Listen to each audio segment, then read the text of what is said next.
Okay, good morning. And lots of important information will be on the website, especially the lecture slides. Then the recording of the lectures, we are hoping to put them up on YouTube. And as I said, the you have to join in the MS Teams with the code 7BP9P4A. Okay, so lots of announcements, information will come to the Teams channel to you, and you can also engage in conversations with the teaching team and myself. We are also hoping to upload the lectures on YouTube. Okay, so the course details are given here. Now we'll come to that. This is me, the course instructor. A very important part of the whole activity is the teaching team. Nihar is a PhD student. He is out of station. He will be joining from Thursday, I believe. Then Harsh, can you stand and show yourself? Harsh is a master's student. Aditya Tomar, his duty is later. Swapnil, master student. Okay, Sarvam, he will come later. He is also a master student. Abhishek, Shinde, Arnav Atri, Anuj Atri, Nishtha, they are master students again. Punit, you can show yourself. He is master student, first year. Then Aryan, first year student, right? Masters. Okay, Shravani, she will come later. Rajshekhar, MTech 1 student, he will come later. Anirudh is undergraduate TA, your senior.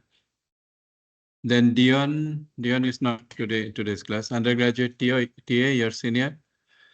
Then Soham is here in the class. Maybe you should stand up and show. Okay. Then Thomas Biju, you will meet most of all the UGTS will meet in the lab. Jaladhi Joshi, Dipanshu, Sairam, and Divyanshu. Okay, so it is a large TA team, and they're always available. They have been instructed to help you in every possible manner. Okay. Now let's begin with some perspective. You know, what is all about artificial intelligence. And as you know, this year's Nobel Prize in Physics and Chemistry have a lot to do with AI. Okay, it was AI work, AI-based work, which got Nobel Prize in Physics and Chemistry. So you see the genesis of this prize, 1982, John Hopfield from Caltech. He discovers what is called the Hopfield network. We'll have a neural network component in the course under machine learning. And we'll take a look at Hopfield network, which is also called associative memory. So as we go along, we'll make some interesting remarks on AI, computational intelligence and human intelligence, their differences and so on. Associative memory is a very important concept for intelligence. Now, one of my favorite examples is that later in life, okay, when you hear artificial intelligence, it is very likely that you will remember this LH101, A-star algorithm, predicate calculus, the instructor, some of the TAs, and so on.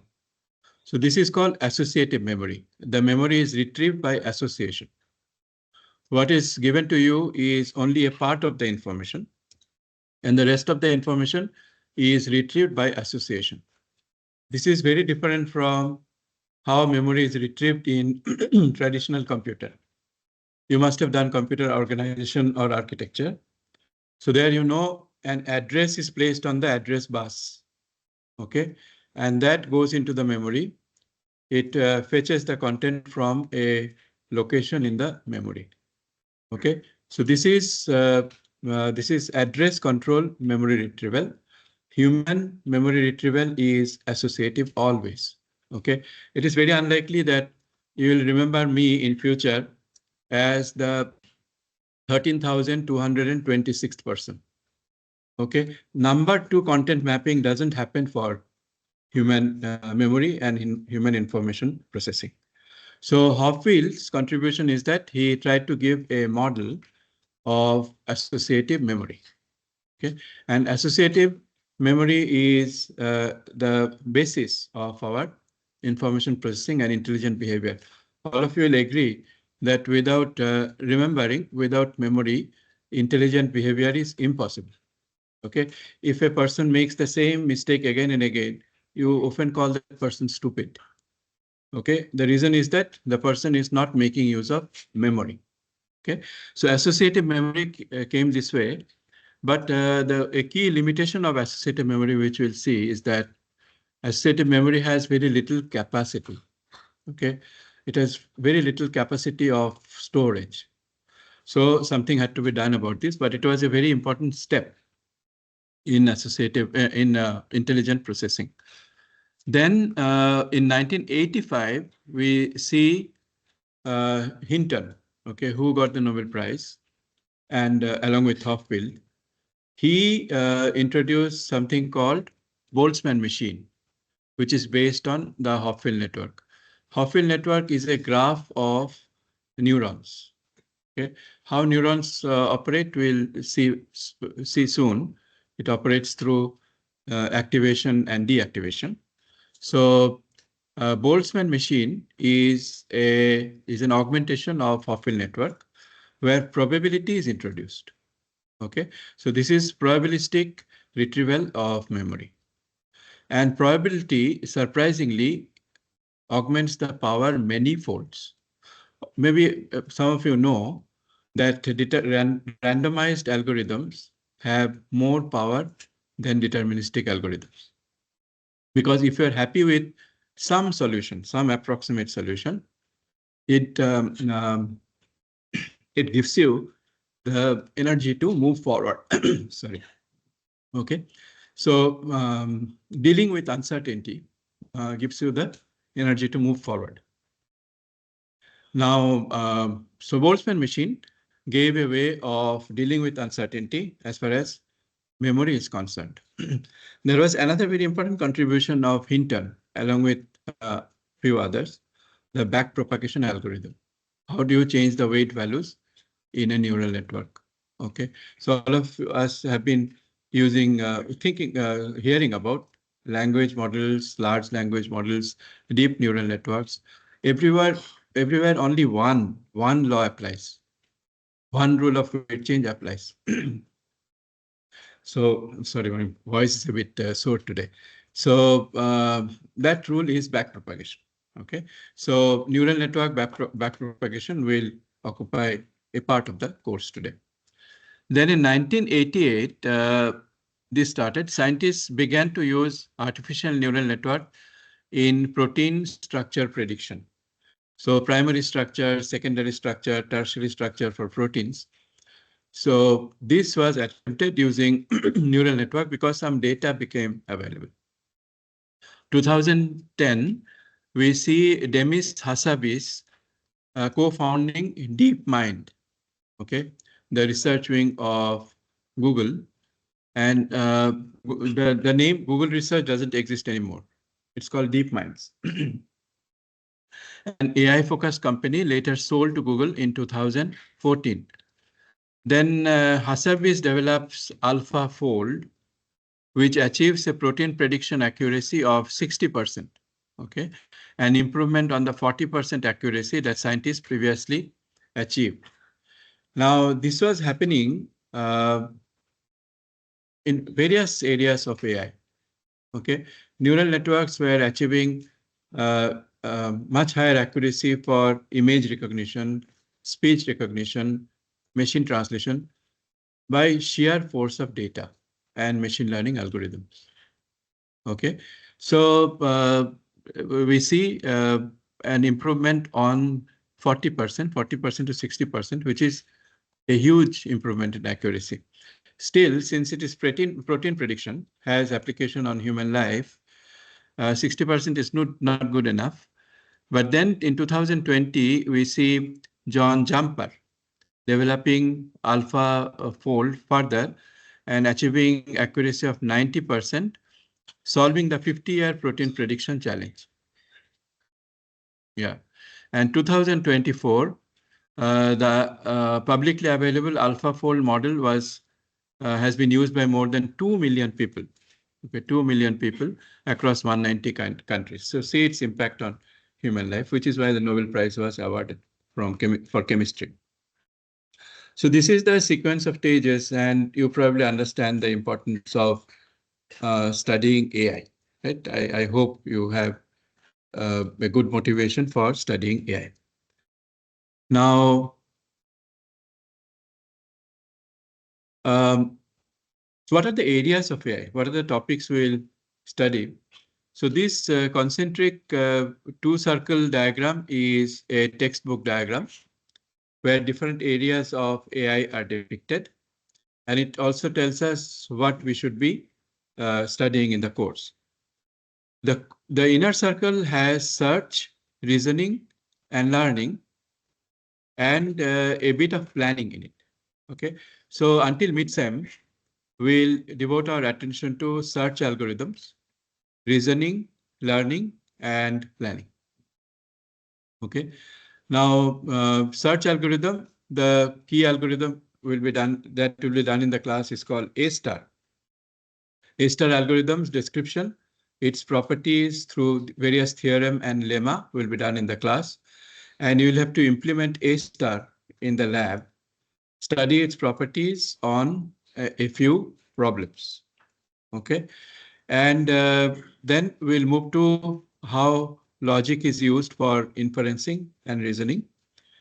Then machine learning, how to deal with data, okay, and change the parameters in a learning system. Planning is important for robotics.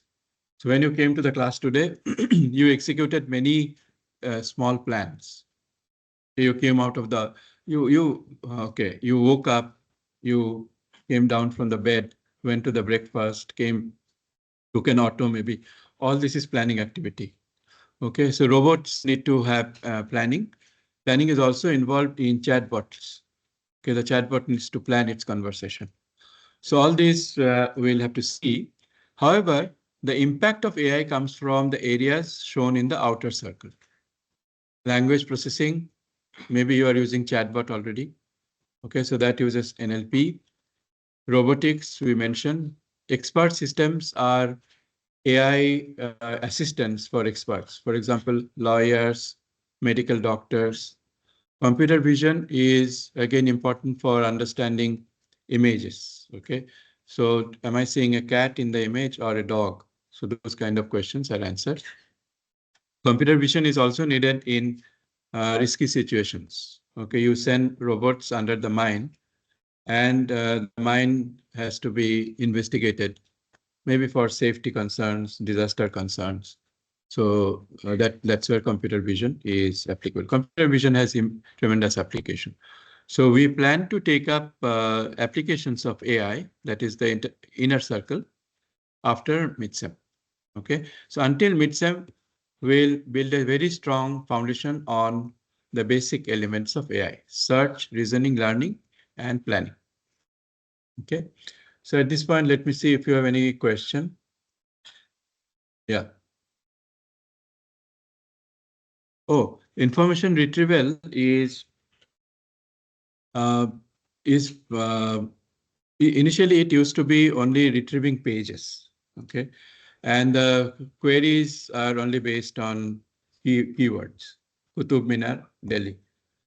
But gradually, the information need became more and more complex, more and more sophisticated. If I have asked for Qutub Minar, Delhi, and if the next query is how to go there, okay, this becomes a question answering system. Now, from information retrieval to question answering is a lot of investment of AI techniques. Okay, that's why I put it there. Information retrieval community is a big consumer of AI techniques. But nowadays, of course, your information needs are satisfied more by ChatGPT than search engines. Okay. Now, the definition of artificial intelligence is from Wikipedia. Artificial intelligence is the intelligence of machines and the branch of computer science that aims to create it. Textbooks define the field as the study and design of intelligent agents, where an intelligent agent is a system that perceives its environment and takes actions that maximizes its chances of success. John McCarthy, who coined the term in 1956, defines it as the science and engineering of making intelligent machines. Okay, the field, let me read the whole thing. There are lots of important things here. The field was founded on the claim that a central property of humans, intelligence, the sapience of Homo sapiens, can be so precisely described that it can be simulated by a machine. It raises philosophical issues about the nature of the mind and the limits of scientific hubris, issues which have been addressed by myth, fiction, and philosophy since antiquity. Artificial intelligence has been the subject of optimism, but has also suffered setbacks and today has become the essential part of technology industry, providing the heavy lifting for many of the most difficult problems in computer science. AI research is highly technical and specialized, deeply divided into subfields that often fail to communicate with each other. Subfields have grown up around particular institutions, the work of individual researchers, the solution of specific problems, long-standing differences of opinion about how AI should be done, and the application of widely differing tools. The central problems of AI include such traits as reasoning, knowledge, planning, learning, communication, perception, and the ability to move and manipulate objects. General intelligence or strong AI is still a long-term goal of research. Okay, so this is the definition from Wikipedia. And now let us go to the website to see the topics in little more detail. No, we'll do that a little later. Now, let us ask an important question. Is AI possible, theoretically and philosophically? So this question is important. Many of you may be already thinking about this question. So let's look at how the community has asked this question and how it tried to resolve this. One of the basic tests which was proposed in the context of AI is the Turing test. Okay, the test is simplicity itself. We have a human being here, okay, who is interacting with two agents, one machine, the other human, in two adjacent rooms. And the communication is in the written form. Now, if the human interrogator cannot distinguish man from machine through these interactions, then we say that the machine has passed the Turing test. Okay, so this was given by Alan Turing, several years back. So in 1950, the test of machines' ability to exhibit intelligent behavior. So the key word here is indistinguishable. Okay, indistinguishable. And this indistinguishability has a wider scope. You might think that intelligence is tested only through language and communication. What about action? Okay, we also have intelligent action, not only intelligent communication.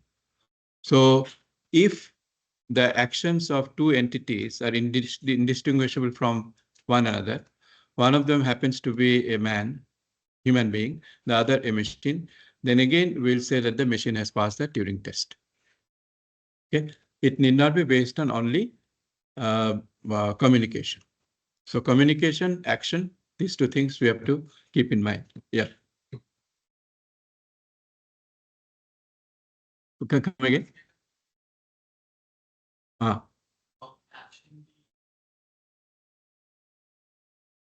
No. So this is Turing test with respect to communication.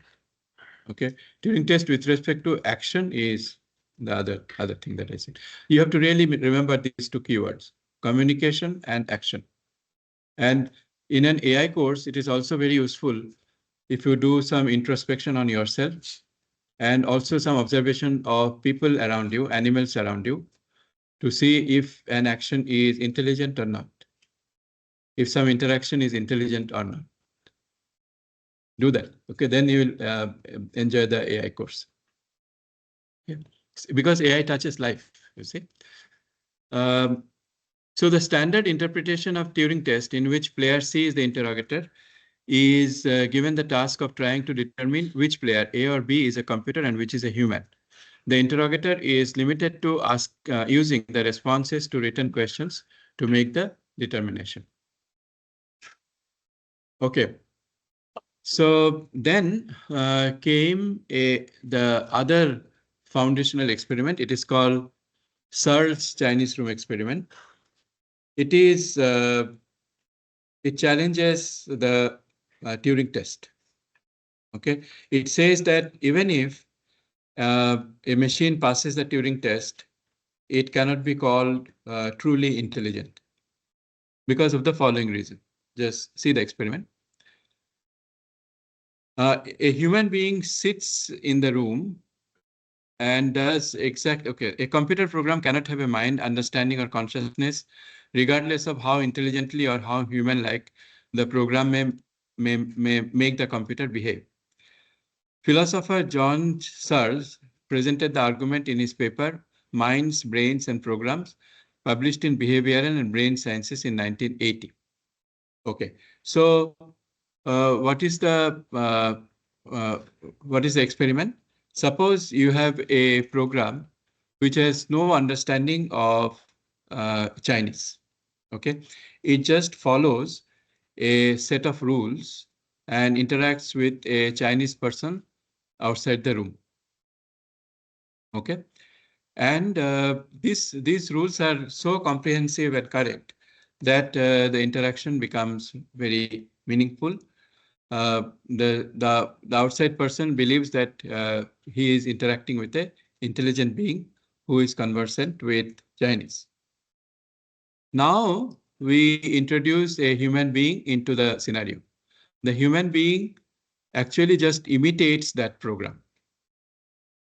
Okay, very slowly. The human being just imitates that program. The human being doesn't have any understanding of Chinese.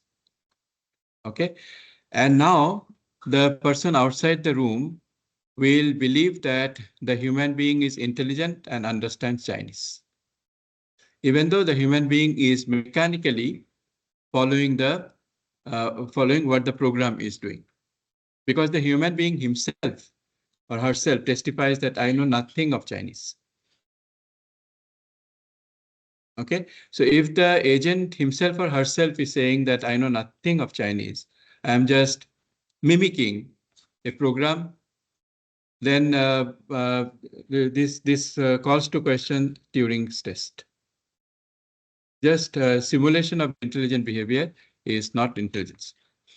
So both these experiments, thought experiments, Turing test and Searle's experiment, have been debated endlessly for decades.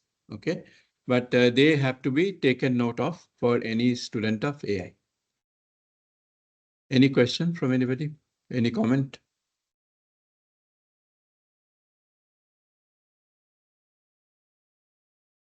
Okay, so reflect on both these tests, okay, especially Searle's experiment.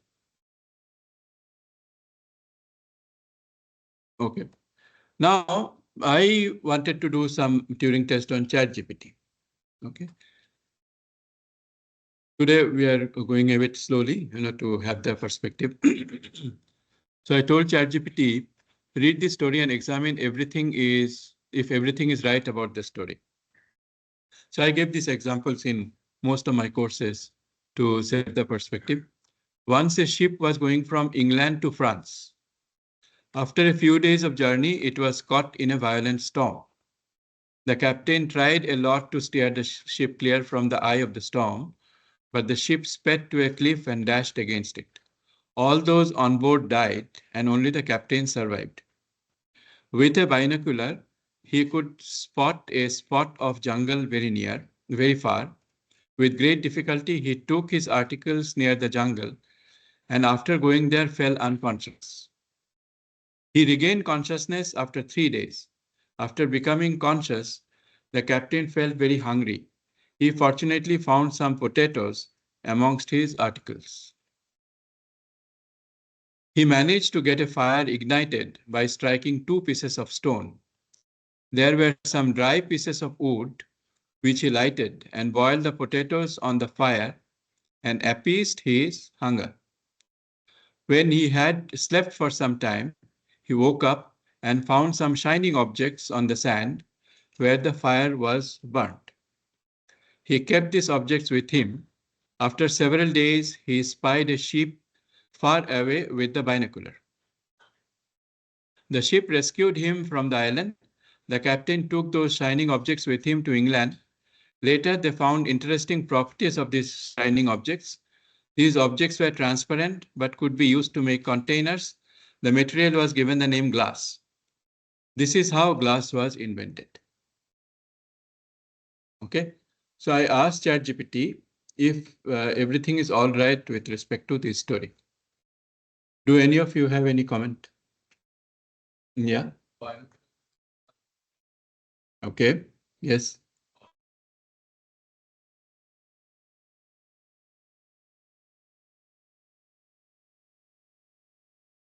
Okay, I'm coming to you. Yeah. Potatoes? Acha.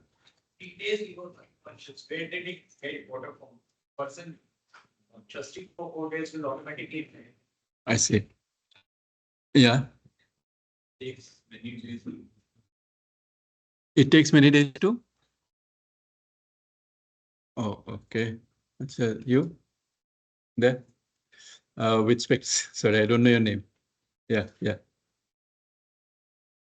You said something. You made a comment, right? What was it? Heath? Yeah, yeah, yeah.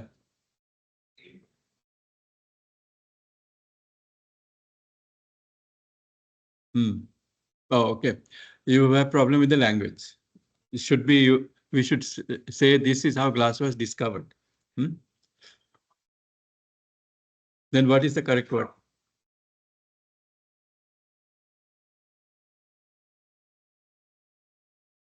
I see. Language problem. So, yeah. Any other comment? No. So what is interesting is how ChatGPT deals with this. Okay, this is ChatGPT's response. ChatGPT's response. All of you have, brought up many issues with this story. There are several issues with this story indicating that it is not entirely accurate. ChatGPT's response. Firstly, glass was not invented by a shipwrecked captain as described in the story. So ChatGPT, what is it doing now? It is making use of its training data, which is historical in nature. No, it is going into history. None of you went to history. I noticed that. Okay, none of you went to history. Then firstly, okay, the history of glass making goes back thousands of years. Okay, and involves the contributions of many different cultures. That is true. Secondly, the story implies that glass is made from potatoes. That I don't understand. Okay, how it inferred this wrong inference. You see the importance of studying logic in AI. Okay, which is completely false. Glass is made from a mixture of silica, soda ash, and limestone, amongst other materials. So that it knows. But how it connected potato as a material for making glass, I don't understand. Okay, so none of you said this, by the way. Okay. Then, thirdly, the story suggests that the captain discovered glass by chance, simply by finding some shiny objects on the sand. What is this called? This is also called, there's a very nice term for this. Any of you know? When you find something useful, valuable by chance, or something valuable happens by chance. What is the word for that? Very nice word. It's called serendipity. Serendipity.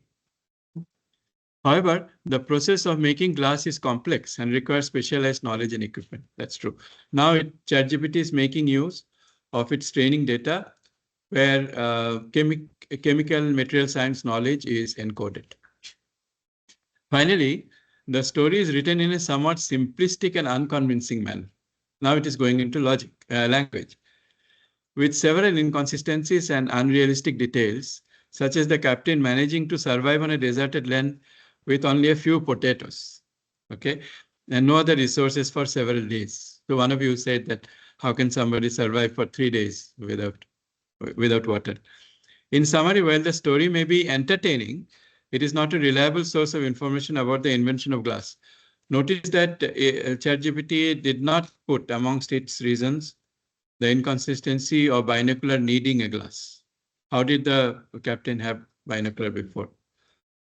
So this is mysterious to me because it has knowledge of history, knowledge of chemical engineering, chemistry, material science. But how come this simple inconsistency is not detected? Strange. Any theory?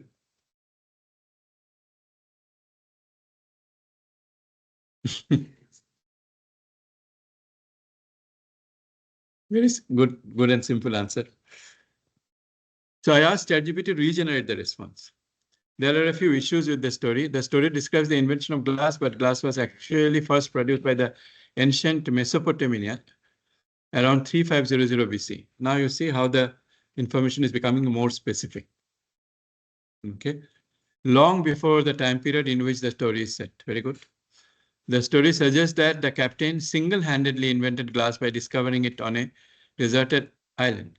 However, the invention of glass was a complex and gradual process that involved experimentation and refinement by many people over many centuries. That's right.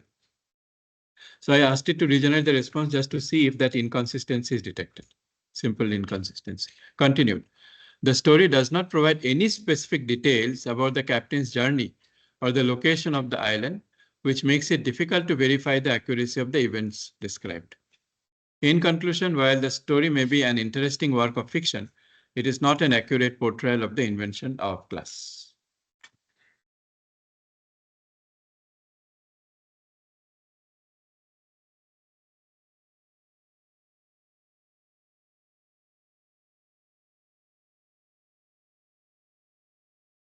I'm not able to see you. Who is speaking? Yeah, yeah. Say it again.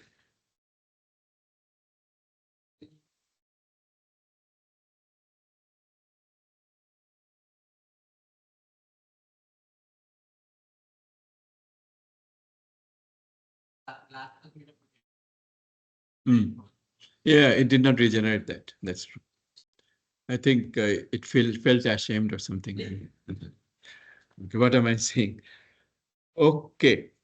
Okay. So this shows where AI has come. When we were students, ChatGPT did not exist. And nobody believed AI would be possible. Nobody believed this kind of conversation will be possible.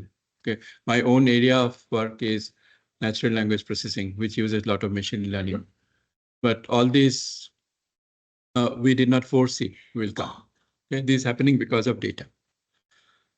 So then there are foundational points. We'll deal with foundational points going forward. But let me just jump to a very specific topic that we will start with and which will be a lab exercise also. Search. Let's begin the course, okay, with a concrete topic, which is search. And one thing I have to tell you, there is a difference between doing a course and attending popular lectures. Okay, course demands you to put in work. Popular lectures tell you to enjoy, listen to things, reflect on it, enjoy the content. That you should do by all means. But you also have to learn. And learning requires doing work. So you have to understand the algorithms, theorem, lemma. You have to code using Python, Java, C++, whatever, and show results in the lab. Okay, so there will be work involved in the class. While you please enjoy the course by all means. Bring up your comments, questions all the time. Observe intelligent behavior all around you, but also put in work as is demanded by the course. Okay.